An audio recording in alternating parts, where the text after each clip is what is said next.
신약성경 110쪽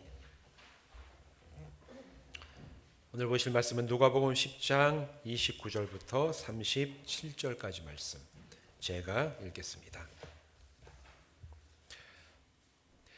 그 사람이 자기를 옳게 보이려고 예수께 여짜오되 그러면 내 이웃이 누구니이까?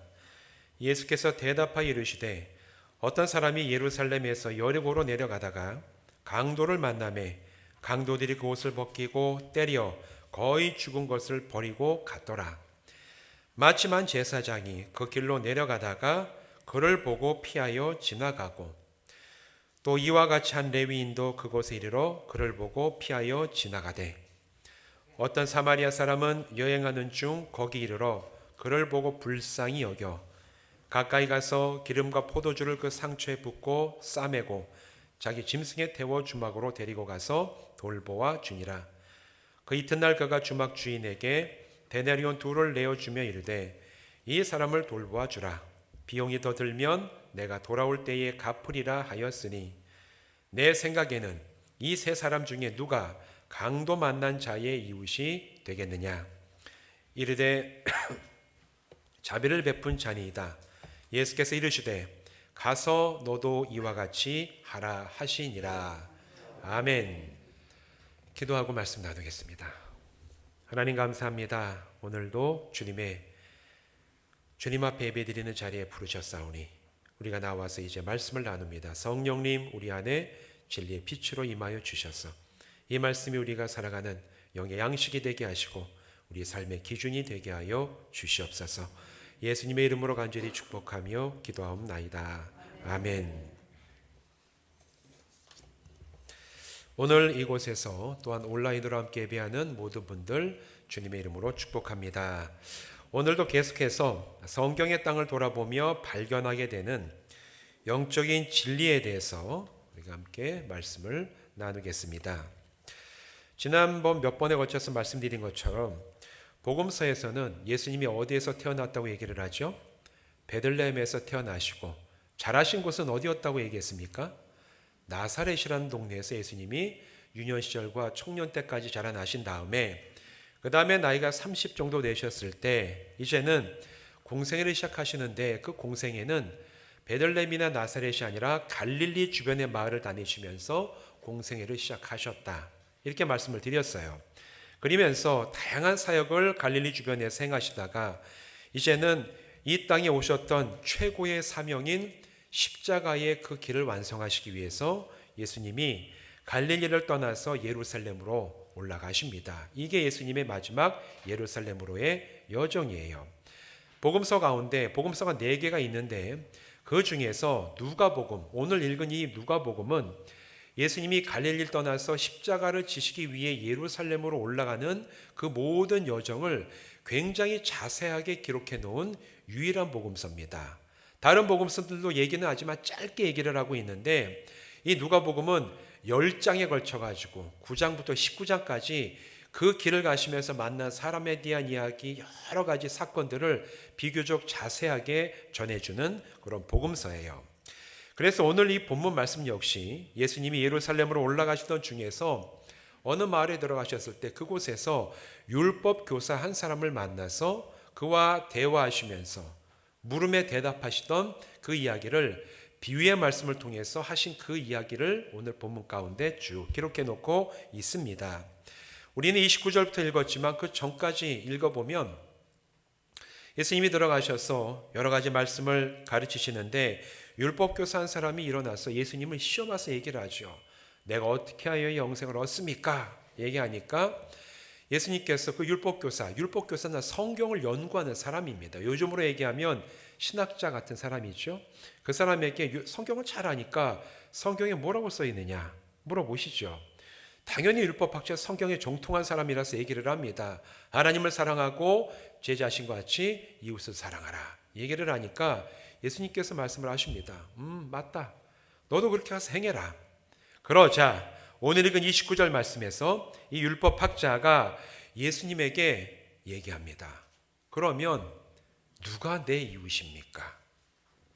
이웃을 내 몸같이 사랑하라고 자신같이 사랑하라고 성경 얘기한다면 그럼 예수요 내가 사랑해야 될 그 이웃은 도대체 누굽니까? 이렇게 예수님에게 다시 질문을 합니다. 예수님은 그의 질문에 대해서 대답을 하시는데 누구다 이렇게 대답을 하지 않으시고 오늘 우리가 읽었던 이 비유의 말씀, 선한 사마리아인의 비유의 말씀을 들어서 그에게 말씀을 하세요. 신앙생활을 하시는 분들은 대부분 알고 계실 이 비유에서 예수님은 예루살렘에서 여리고로 내려가는 길에서 일어났음직한 일을 예를 들어가지고 이웃에 대해서 설명을 하십니다. 그러면 우리가 이 비유의 말씀을 좀 더 잘 이해하기 위해서는 예루살렘에서 여리고로 내려가는 길이 도대체 어떤 길이기에 예수님은 그 길을 콕 집어가지고 말씀을 하셨을까? 이 길에 대해서 좀 우리가 바라보면 알아가면은 훨씬 이 비유의 말씀을 잘 이해할 수가 있어요. 오늘 읽은 이 비유의 말씀 가운데 예루살렘에서부터 여리고로 내려가는 길의 종착지는 여리고였습니다. 여리고 그러면 제일 유명한 사건이 뭐가 있죠? 여리고. 구약에서는 출애굽한 이스라엘 백성들이 가나안 땅에 들어갈 때 제일 큰 걸림돌이었던 여리고 성을 7박에 마누라 가지고 무너뜨리는 사건이 구약에서는 제일 유명한 사건으로 등장합니다. 그만큼 이 여리고는 굉장히 오래된 도시예요. 이게 왜 안 넘어갈까요? 자, 넘겨주세요. 이번에 제가 가서 찍은 사진인데 오른쪽은 이제 여리고 전경 높은 산에 올라가서 찍은 사진이고 왼쪽은 여리고의 이제 지도입니다. 예루살렘과 여리고는 약 23km 정도 떨어져 있어요. 그 길이. 예루살렘에서 북동쪽으로 23km 정도 떨어져 있고 그리고 지리적으로 보면 사해에서 위쪽으로 11km 정도 위치한 동네가 바로 여리고입니다. 이 여리고는 지구상에서 사람이 거주하고 있는 현재도 사람이 거주하고 있는 마을 중에서 가장 오래되고 또 지구상에서 사람이 거하는 마을 중에 제일 고도가 낮은 동네가 여리고예요. 여리고는 해저 250m 정도 됩니다. 깊이가. 보통 우리나라에는 해저라는 지형이 없어요. 바다를 해수면 0으로 봤을 때 그 위로부터는 해발 몇 메다라고 올라가고 해수면 아래로는 해저라고 얘기하는데 이 여리고는 해저 250m 정도 되는 깊이에 굉장히 땅속에 들어가 있는 그런 마을이에요. 그 아래에 있는 사해는 해저 400m입니다. 굉장히 이게 낮죠. 해수면보다도 아래로 내려가는. 그래서 해수면에서 제일 낮은 사람이 거주하고 있는 현재도 거주하고 있는 마을인데 여기는 아주 오래된 마을이라서 여기에는 지금도 많은 지역에 고고학자들이 발굴을 진행하고 있습니다. 발굴을 진행해서 땅을 파면 기원전 10,000년 전에 있는 석기시대의 유물까지도 지금 출토되는 그런 동네가 여리고예요. 그만큼 오래전부터 아주 고대래부터 사람들이 살고 죽어했던 지역이라는 흔적이 지금까지도 발굴되는 그런 동네죠. 그리고 이 지형적으로 기후적으로 보면 여기에 보면은 예루살렘과 여리고 사해 가운데 위치해 있는 이 여리고는 사막 기후입니다. 굉장히 건조해요. 건조하고 뜨거운 햇빛이 비추는 동네이기도 합니다. 그런데 이 여리고에는 큰 샘이 있어요. 아주 큰 샘이 있어가지고 물이 1년 내내 아주 풍부하게 나와서 사막 지역임에도 불구하고 여기는 이 사진처럼 농사가 잘 됩니다. 지난번에 제가 나눠드린 그 대추야자 있죠. 무화과랑.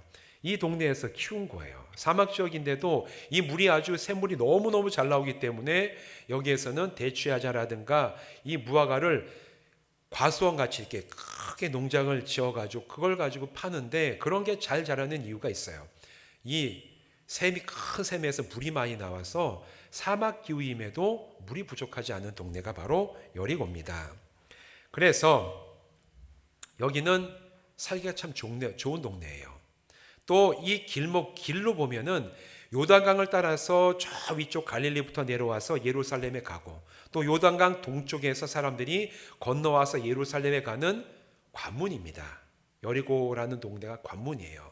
그래서 이곳은 많은 상인들이 오가면서 장사를 하는 굉장히 무역적으로나 상거래에서 굉장히 중요한 지역이에요. 그래가지고 신약에서는 여리고 하면 유명한 사건이 있죠. 누가 나오죠? 여리고에서?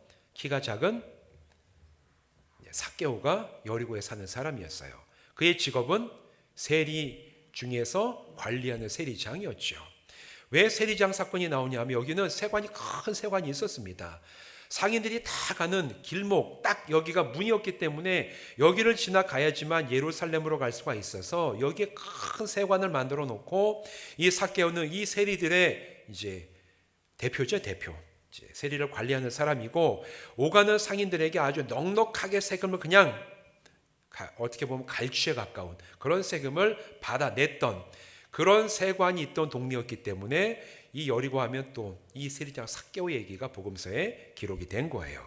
이런 여러 가지 상황에 봤을 때 이 여리고는 구약 시대부터 굉장히 사람이 살기 좋은 동네였고 그래서 사람들이 모여 살았고 견고한 성읍을 만들었기 때문에 출애굽해서 가나안에 들어가는 이스라엘 백성들이 이 성을 쉽게 무너뜨리지 못했다라는 성경적인 근거가 환경 속에 나와 있습니다.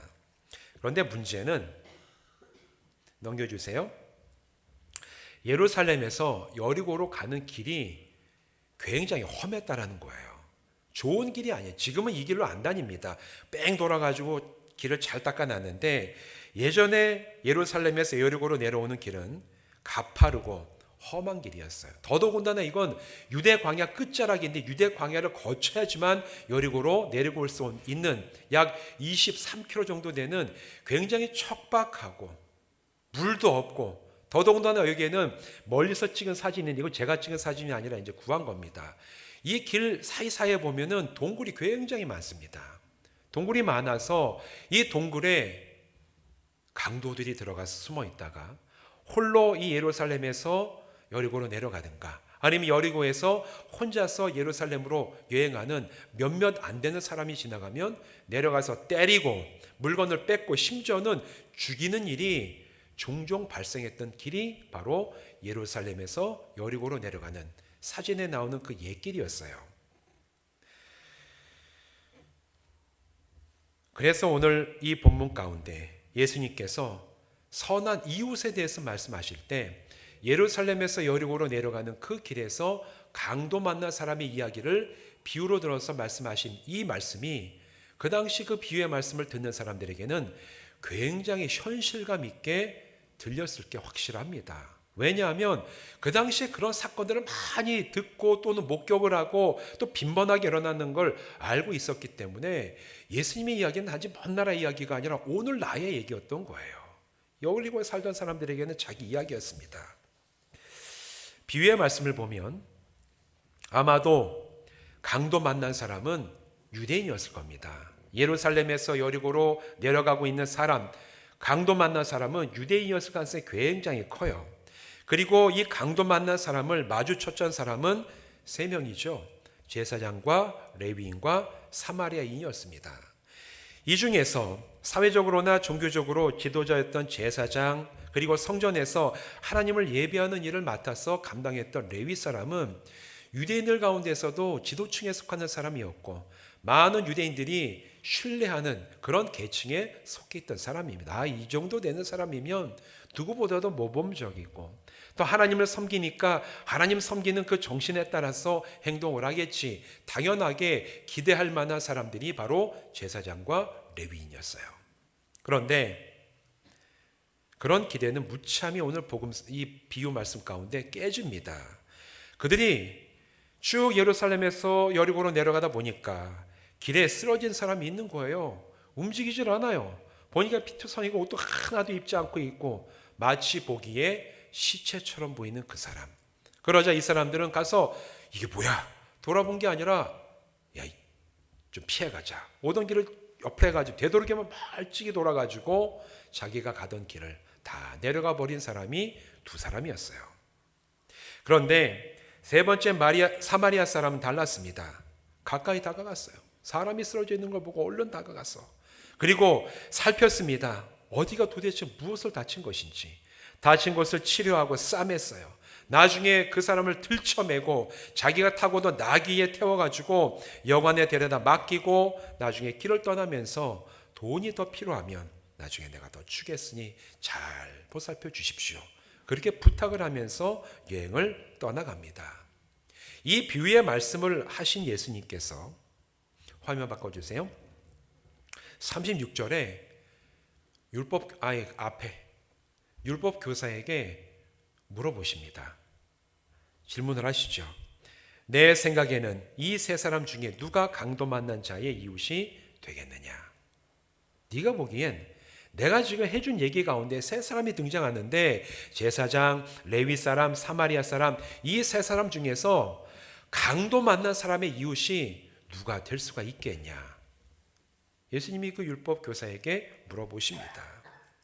네, 여러분 사실 예수님의 이 물음은 유대인들에게 아주 불편한 질문이었어요.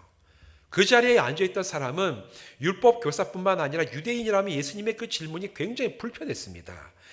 같은 유대인이라면 모르겠는데 하필이면 그 쓰러져 있는 사람이 아마 유대인일 가능성이 많은데 그 사람을 도와준 사람이 사마리아 사람인 거예요. 유대인이 아니라 사마리아 사람이 도와준 겁니다. 여러분 제가 종종 말씀드리죠. 400년 넘게 유대인은 이 사마리아 사람을 이방인으로 취급하며 서로 상종을 하지 않았어요. 그런데 사마리아인이 강도당한 유대인을 도와줬는데 예수님이 그럼 여기에서 누가 강도당한 사람의 이웃이냐라고 물어봤을 때 이 율법교사는 차마 자기 입으로 사마리아 사람입니다. 차마 얘기를 못하는 겁니다. 이 본문은 그런 거예요. 만약에 유대인이었으면 유대인이 사마리아 그 강도 만난 사람의 진짜 이웃이죠. 분명히 이렇게 얘기했을 텐데 이 율법교사는 그 얘기를 못하는 거예요. 왜?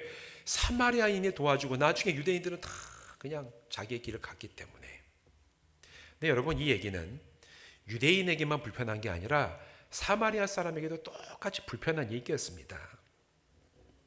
사마리아인 역시도 피차 상종하지 않는 유대인을 도와줘야 될 이유가 없어요. 오히려 강도 만난 자가 유대인이라면 잘 됐다. 그리고 그냥 지나쳐가면 같이 그 시대 사마리아 사람들도 유대인들에게 특별히 친절을 베풀거나 구해내거나 하는 그런 시대가 아니었어요.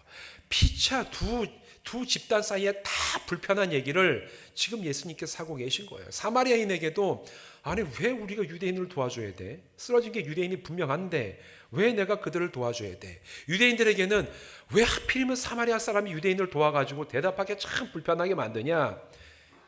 듣는 모두에게 불편한 얘기가 예수님이 하신 비유의 말씀, 질문이었습니다. 겨우 예수님이 질문하신 것에 대해서 이 율법교사는 자비를 베푼 자니이다. 겨우 사마리아 사람의 얘기는 사마리아라는 단어를 올리기 싫어서 그냥 자비를 베푼 사람입니다. 이렇게 얘기를 하고 끝냅니다. 누가 내 이웃이냐고 물었던 이 율법교사의 질문은 그 질문의 의미는 그거예요. 내가 이웃으로 삼을 만한 사람의 기준이 무엇입니까? 누가 나의 이웃이 될 만한 그런 사람입니까? 그런 의미가 담겨져 있는 게 누가 나의 이웃입니까? 물어본 율법교사의 질문이에요. 아마 율법교사는 듣고 싶은 대답이 이랬을 겁니다. 너의 가까이 살고 있고 너와 같은 종교와 풍습을 지키며 너와 같이 핏줄이 섞이지 않은 정통 유대인들, 이 사람이 너의 이웃이다 라는 아마 대답을 율법교사는 듣고 싶어 했을 겁니다. 여러분 그런데 이 율법교사의 생각, 보통 세상 사람들의 생각도 이와 비슷하지 않습니까? 우리가 흔히 쓰는 얘기 중에 이런 게 있어요. 비슷한 사람끼리 모인다. 좀 더 유식하게 얘기하면 유유상종이라고 얘기를 하죠. 거봐 비슷한 사람끼리 모여. 나쁜 짓을 하는 사람은 나쁜 짓 하는 사람끼리 모이고 잘 사는 사람은 잘 사는 사람끼리 모이고 배운 사람은 배운 사람끼리 모이고 보통 사회에서 우리는 비슷한 사람끼리 모여야지 잘 교류가 되고 서로 관계가 원만하다 이런 걸 우리는 당연하다고 생각하며 살아가죠. 유유상종한다. 비슷한 사람끼리 모인다. 이런 의미가 사실은 이 율법교사의 질문에 속해 있는 거예요. 그래서 같은 출신 지역끼리 모이고 또 비슷한 직업끼리 모입니다. 사는 수준이 비슷한 사람끼리 이웃이 되어야 된다고 그렇게 생각하고 주장하는 사람도 사실 쉽게 만나볼 수 있죠. 그런데 예수님은 이런 생각을 정면으로 반박을 하시는 거예요. 이웃은 특정한 인종, 문화, 사는 수준, 지역, 종교 등의 조건에 의해서 정해지는 것이 아니라 새롭게 세워지는 관계를 통해서 맺어지는 것이라고 예수님이 비유의 말씀에서 얘기를 하고 계십니다. 율법교사는 누가 나의 이웃이 될 만한 자격이 있습니까? 기준에 대해서 얘기했는데 예수님은 누가 강도 만난 사람의 이웃이 되냐? 이거는 도와주는 사람이 이웃이 된다는 거예요. 한 사람이 뭔가 필요를 느낄 때 그 필요를 채워주는 사람이 그 사람의 이웃이라는 겁니다. 아무리 내가 같은 기준이고 같은 어떤 생각을 가지고 살더라도 내가 아니면 다른 사람의 필요한 것을 알면서도 채워주지 않는 사람은 그 사람의 이웃이 아니다. 예수님의 결론은 굉장히 명확한 결론이에요. 그래서 예수님 말씀하신 이웃이라는 것은 이 이웃의 관계는 서로의 부족함과 필요를 채워주면서 세워주는 것이고 강도 만난 사람에게 상처를 싸매주고 도움을 줘야 될 사람이 필요했을 때 옆에 지나가던 제사장과 레위인은 이웃이 될 수가 없었어요. 그러나 그런 필요를 알아보고 돌봐주고 그 필요를 채워준 사마리아인이 강도 만난 자의 진정한 이웃이 될 수 있었습니다. 여러분, 우리에게도 종종 진정한 이웃이 필요할 때가 있어요. 누구나 살아가다 보면 강도 만난 사람처럼 어려움과 고난에 처할 때가 있습니다. 우리는 인생을 살아갈 때 너무 자신만만해하지 말아야 돼요. 나는 남의 도움 절대로 안 받고 살아. 나는 딴 사람 필요 없어. 이러면서 나는 이웃 관계도 필요 없고 다른 사람과 나의 도와줄 필요도 없고 도울 필요도 없고 이런 식으로 생각하시는 분들도 사실 있죠. 그런데 인생은 그렇게 자신만만해 할 수 있는 그런 게 아니잖아요. 사람은 누구나 살아가면서 때로는 내가 약하고 어렵고 고난을 통과해 가야 될 때가 있습니다. 그때 우리는 도움이 필요해요. 그 도움이 영적인 도움일 수 있습니다. 내가 정말 내 영혼이 피폐해져 있을 때 나에 대해서 정말 기도해 주면서 격려해 주고 영적으로 힘을 줄 그런 이웃이 필요할 때가 있어요. 때로는 그 도움이 물질적인 도움이나 정서적인 도움일 때도 있습니다. 마음의 슬픔이 있을 때 그 슬픔을 함께 나누고 격려해주고 위로해주고 내 말을 다 들어주는 그런 이웃이 필요할 때도 있고 우리가 물질적으로 힘들 때 정말 나에게 꼭 필요한 것들을 지원해 줄 수 있는 그런 이웃이 우리에게 필요할 때도 있습니다. 우리는 이웃이 필요해요. 왜냐하면 내 인생은 완벽하지 아니하고 내가 나의 인생을 책임질 수 있는 그런 존재가 아니기 때문에 그렇습니다. 자신의 불완전함과 약함을 인정하고 드러내는 것은 창피하고 부끄럽게 느껴질 때도 있어요. 특히 오늘날 우리가 정말 겉으로 드러내는 모습만 가지고 사람을 판단할 때 나는 완전하고 나는 아무 도움이 필요 없고 나는 잘 살아가고 있어. 이런 것만 보여주려는 세상 가운데 나는 약하고 나는 도움이 필요합니다. 이 얘기를 인정하며 사는 것은 쉽지 않아요. 저도 쉽지 않습니다. 누구나 그거 쉽지 않아요. 하지만 내가 도움이 필요함을 인정하고 드러낼 때 그런 나의 약한 모습 가운데 진정한 이웃이 나를 찾아올 수가 있습니다. 우리는 이걸 알아야 돼요. 완전한 사람에겐 이웃이 없어요. 우리 흔히 얘기하잖아요. 잘났어. 정말 잘났어. 이 얘기는 그래 너는 내가 필요 없지. 넌 내가 필요 없지. 혼자 잘 살아봐. 이런 뉘앙스가 담긴 거 아닙니까? 그러나 내가 약하고 내가 도움이 필요하고 당신의 격려가 필요하고 누군가 나를 지지해 줄 사람이 필요하다는 것을 내가 인정하고 드러낼 때 그걸 보고 있던 누군가가 나를 돕기 위해서 나의 진정한 이웃으로 다가올 수가 있어요. 나의 약함을 드러내는 걸 두려워하지 마십시오. 그때 우리에게 진짜 이웃이 생길 수가 있는 겁니다. 또 반대로 내가 누군가의 이웃이 되어야 될 때도 있습니다. 그 사람의 필요를 알아보고 내가 그 사람에게 선을 베풀고 필요를 채워줄 때 그때 우리는 예수님이 말씀하시는 진정한 이웃으로 그 사람에게 다가갈 수가 있는 거예요. 우리가 다른 이에게 참된 이웃이 되기 위해서는 세 가지가 반드시 필요합니다. 첫째, 다가가야 돼요. 이 비유 가운데 사마리아인이 제사장이나 레위인과 달랐던 점이 이겁니다. 그는 쓰러진 사람이 어떤 상태인지를 보았어요. 무슨 조치가 필요한지를 살펴봤습니다.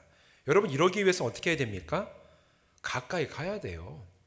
가까이 다가가지 않으면 그 사람이 무슨 상처를 입었는지 아니 살았는지 죽었는지조차 분별할 수가 없어요. 멀리서 엎어져 있는 사람 보면 그 사람이 죽은 사람인지 산 사람인지 어떻게 압니까?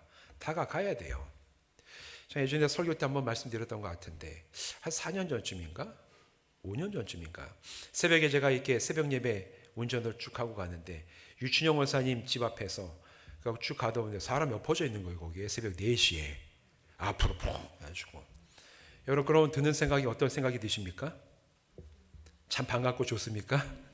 새벽 4시에 사람이 길가닥에 푹 엎어져 있으면 반갑고 사람이 있네? 참 이렇게 즐거운 생각이 드시겠어요?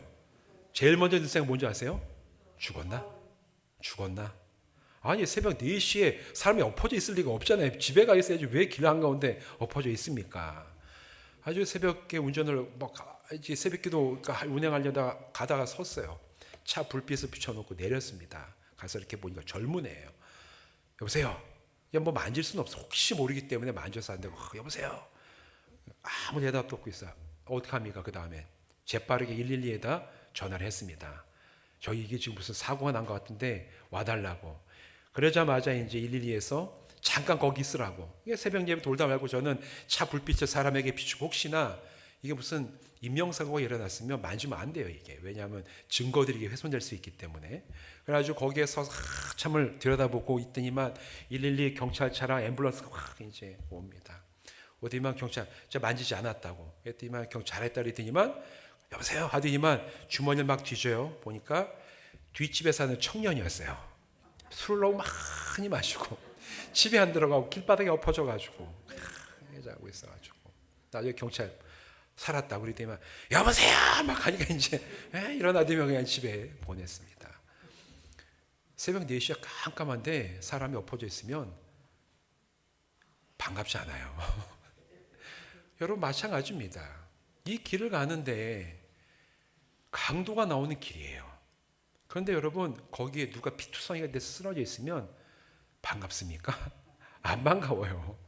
그런데 이 사마리아 사람은 찾아갔다. 가까이 갔다라는 거예요. 가까이 가서 이 사람이 어떤 상태인지 죽었는지 살았는지 그거를 보고 거기에 필요한 조치를 했어요.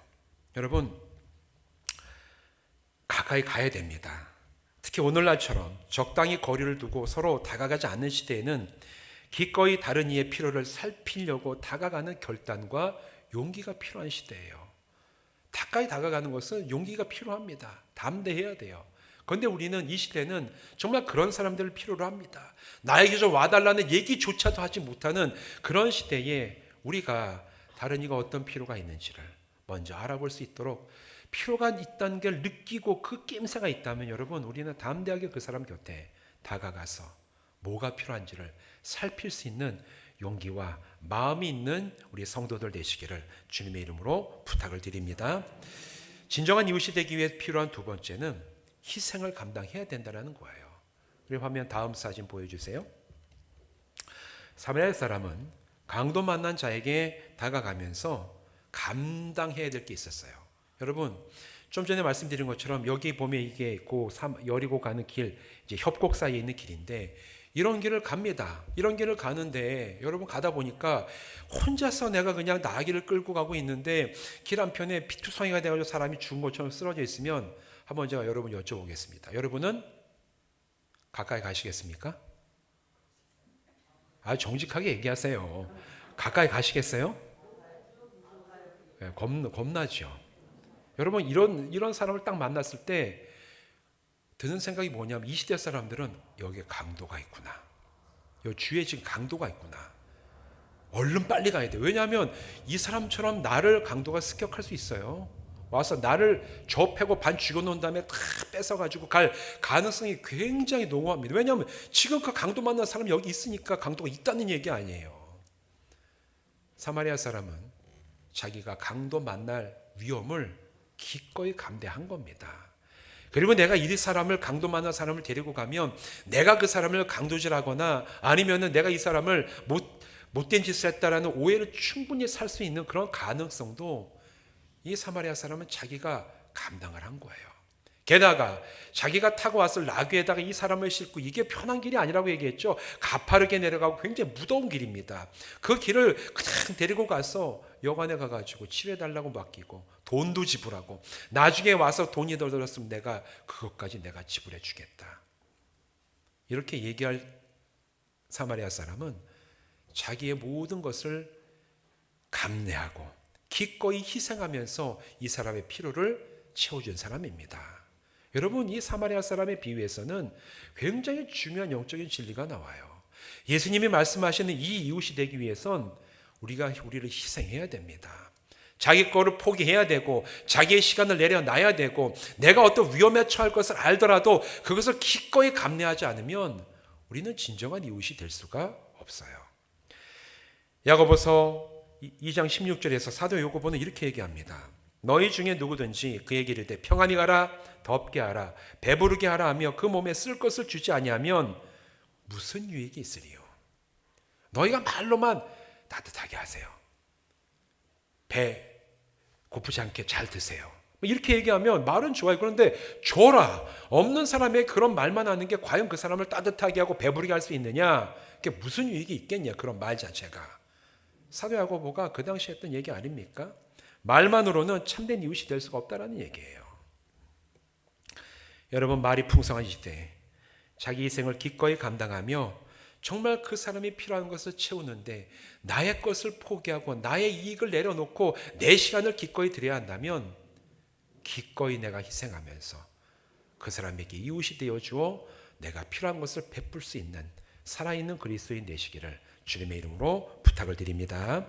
마지막 참된 이웃이 되기 위한 세 번째는 불쌍히 여기는 마음, 즉 긍휼함이 있어야 돼요. 페이지 넘겨주세요. 33절 보면 우리 같이 한번 읽어보실까요? 33절 같이 읽겠습니다. 시작.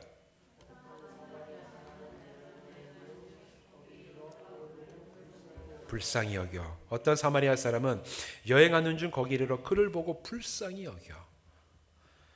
여러분, 다른 이에게 다가가서 무서운 상황이에요. 강도가 나를 공격할 수도 있어. 오해를 받을 수도 있어. 그런 상황 가운데서도 그 사람에게 다가가서 기꺼이 자기 희생을 감당하게 하는 원동력이 여기 있습니다. 불쌍히 여기는 마음이에요. 긍휼히 여기는 마음. 제사장과 레위인이 진정한 이웃이 될 수 없었던 근본 이유는 그들에게 긍휼함이 없었기 때문에 그래요. 사회적인 신분, 지위는 있을지 몰라도 그의 마음속에 죽었을지도 모를 저 사람에게 대한 긍휼함이 없었기 때문에 그 사람은 기꺼이 다가가지도 않았고 자기의 것을 희생하지도 않았어요. 그러나 사마리아 사람의 마음속엔 불쌍히 여기는 꼭 긍휼함이 있었다라고 예수님 말씀을 하십니다. 그래서 그 사람은 진정한 이웃이 될 수가 있었던 겁니다. 오늘 우리들에게 필요한 것도 함께 아파하며 긍휼히 여기는 마음입니다. 여러분, 이미 우리에게 긍휼함을 베푸신 가장 위대한 선한 이웃이 이미 우리에게 있어요. 여러분 그거 아십니까? 강도당한 자처럼 영적으로 헐벗고 죽은 자가 되어 쓰러져 있는 우리에게 먼저 오셔서 자신의 피를 쏟아 완성하신 구원의 길로 우리를 고치시고 다시 살리신 예수님이야말로 우리에게 가장 진실한 최고의 이웃인 줄로 믿습니다. 예수님이 우리에게 이미 가장 선한 이웃으로 오셔서 이미 우리에게 긍휼함을 베푸시고 자기의 걸 희생하시고 목숨까지 내려놓으시며 우리를 치료하시고 살려내신 그 은혜가 이미 우리를 향해 있다라는 거예요. 더더군다나 예수님은 지금도 우리와 함께 하시며 우리의 필요를 채우며 돌보시고 함께 하십니다. 예수님의 사랑과 긍휼하심을 힘입어서 오늘 우리가 살아가고 있어요. 이제 저와 여러분이 다른 사람을 사랑하며 긍휼함을 베풀며 이웃이 되어줄 차례가 되었습니다. 여러분의 도움을 필요하는 자에게 여러분 기꺼이 다가가시기 바랍니다. 그들을 돕는데 혹시 내가 희생하고 내려놓을 게 있다면 기꺼이 감내하며 자기를 희생하면서 그들에게 나아가시기 바라요. 그리고 그들이 무엇보다도 그들의 영혼과 삶을 긍휼히 여김으로 예수님이 우리에게 주셨던 그 긍휼함이 내가 그들을 불쌍히 여기는 나의 마음과 삶을 통하여 그들에게 전달되어 그들도 주님의 사랑을 느끼며 살아갈 수 있도록 예수 그리스도의 살아계신 사랑의 통로가 저와 여러분이 되어서 이 땅에서 예수님 말씀하신 참된 이웃으로 끝까지 살아가는 살아있는 성도들 되시기를 주님의 이름으로 부탁을 드립니다. 기도하시겠습니다. 하나님, 우리를 살리시고 우리에게 선한 이웃이 되어주셔서 감사합니다. 예수님을 통하여 우리가 받은 그 은혜와 긍휼함, 우리가 예루살렘에서 여리고로 내려가다 강도 만난 자처럼 쓰러져 있는 다른 이에게도 우리가 그 긍휼함을 베풀 수 있는 그런 살아있는 성도 되게 하여 주시옵소서. 세상은 비슷한 사람끼리 모이고 자기들끼리 이웃을 만들어야 된다고 하지만, 그러나 성경은 우리에게 너희가 필요를 느끼는 자에게 필요를 채워주며 참된 이웃이 되라고 말씀하고 있사오니, 주의 말씀이 우리의 삶의 원칙이 되고 우리의 기준이 되어서 우리 주님이 나에게 그런 이웃이 되어주셨던 것처럼 우리도 이 세상 사람들에게 선한 이웃이 되어 그들과 함께 하나님 나라의 참된 복을 누리며 살아가는 껴있는 성도들 되게 하여 주시옵소서. 예수님의 이름으로 간절히 축복하며 기도하옵나이다. 아멘.